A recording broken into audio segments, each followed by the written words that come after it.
Hello everyone, this is Professor Hill. This is a short video for our class Introduction to Philosophy 1301 here at St. Philip's College. This is the online Summer 1 version of the class.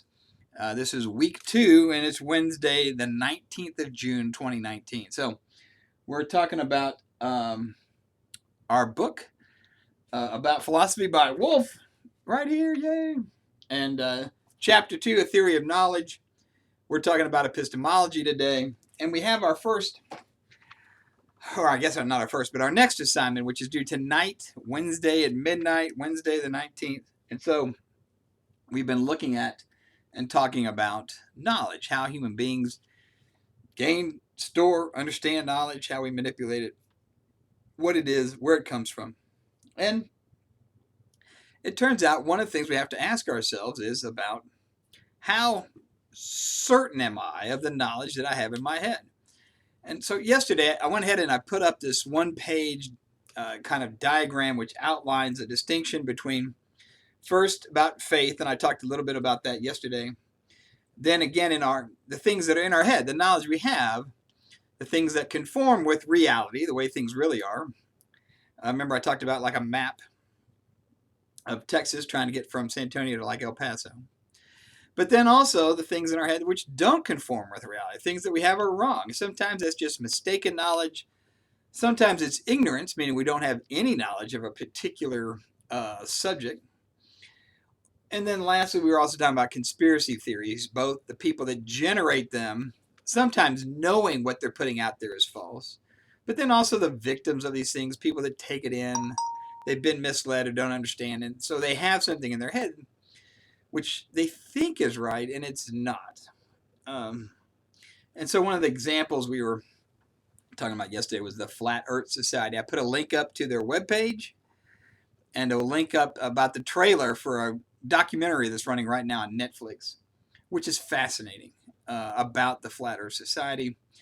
By the way, if you watch that documentary on Netflix, you'll see the people that are organizing this at a conference. Well, they do this conference now every year. And this year, in the fall, November 14th and 15th, 2019, it's going to be in Dallas, Texas. Yeah, it turns out the Flat Earth International Conference, the 3rd annual conference, is going to be held up there. Tickets, by the way, hold on a second. Let me get you the exact number on this. Yeah, here you go. General admissions to walk in the door, $250, plus a $10 service fee. But you can also get a VIP ticket for $400 and a $15 service fee. Apparently it's the same process, but they figure you got $5 extra to throw around. And it turns out that that conference is going to be happening. Now, if you watch the video, what you'll see is people that it's disturbing. It's kind of sad. In some cases, even the people that are organizing it, putting it on, that are the ones putting the falsehoods out there, I don't think they're doing it to make money and to fool people, which is the case with lots of other conspiracy theories. In this case, I think they kind of got sucked into it and then just kind of became the leaders of the band. And, you know, for some of them, there's clearly some people there with some significant mental health issues. There's other people, though, they're just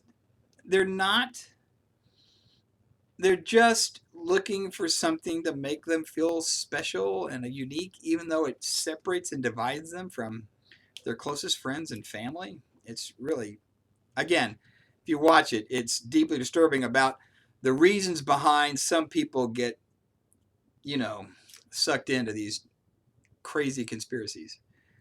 Now, I got to tell you, it's disturbing and sad, but also it happens. And there's lots of conspiracies, other ones I'm sure you've heard of, that are out there. But this one is, it's one which is just, it's so difficult for people outside of the conspiracy to understand how anybody inside of it could be taken in by it.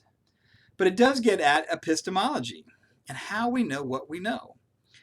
You know the earth is round. The next question becomes, well, how do you know that? What's the evidence for that? How do you prove that? And this gets into some of the really interesting aspects of knowledge and how and why we understand knowledge that come up in the chapter and you need to discuss for the case study for tonight. It's interesting, complex, difficult once you get into this questions about the standards of proof and the difference between knowing something with certainty and just having high confidence in something. That's an important distinction. There's some things we can know for sure that we have certainty about. There's other things we say, and again, we've got to be careful about the language we use because we use this kind of, we don't make a distinction between knowledge and belief. We don't make, even when we're talking about knowledge, we don't make a distinction between certitude and not. And at some point, it's good to step back and reflect on those things and be precise in our thinking and our language.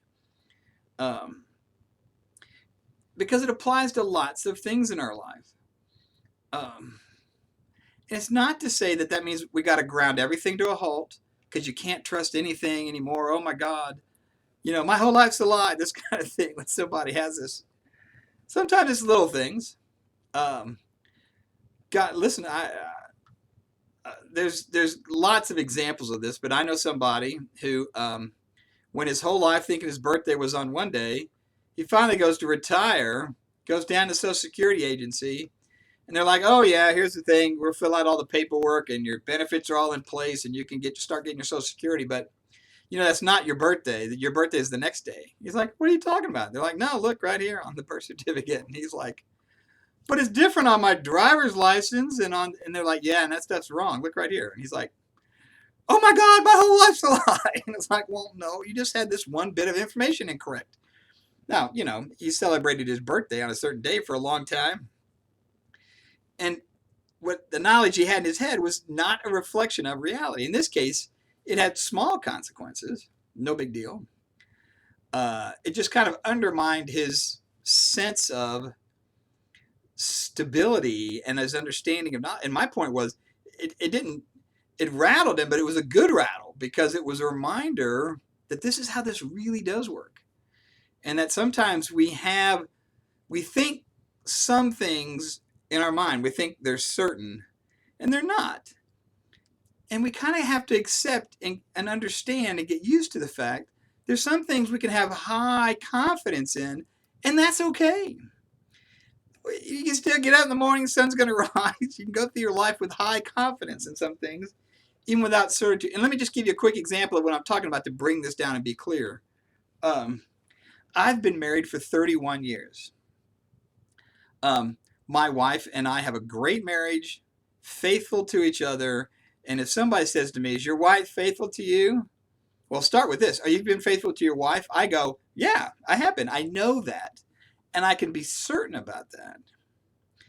But if somebody says, has your wife been faithful to you? I say, yes, of course. But then, think about this. Do I know that with certitude or with high confidence? Now I say, oh, well, look, of course, I know my wife. I know our relationship. I know the answer to this question.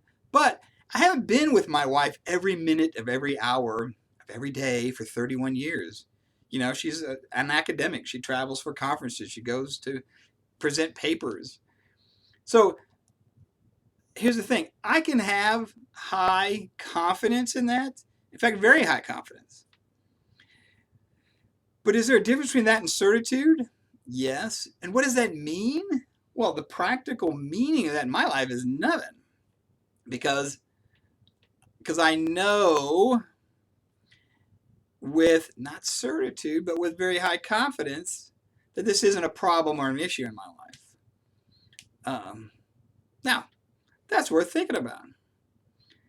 Does it keep me up at night worrying? No. Because I know my wife, like I said, I know my wife, I know our relationship. But again, it's an important distinction when we're trying to step back and be very careful about our language and about what we know and how we know it, and this difference between certitude and high confidence. So think about that as you're looking at the assignment for tonight and about the things that you know in your life, which is what the question is. So be careful, be precise. If you got questions, as always, let me know. And I'll talk to you guys again tomorrow. Take care. Bye-bye.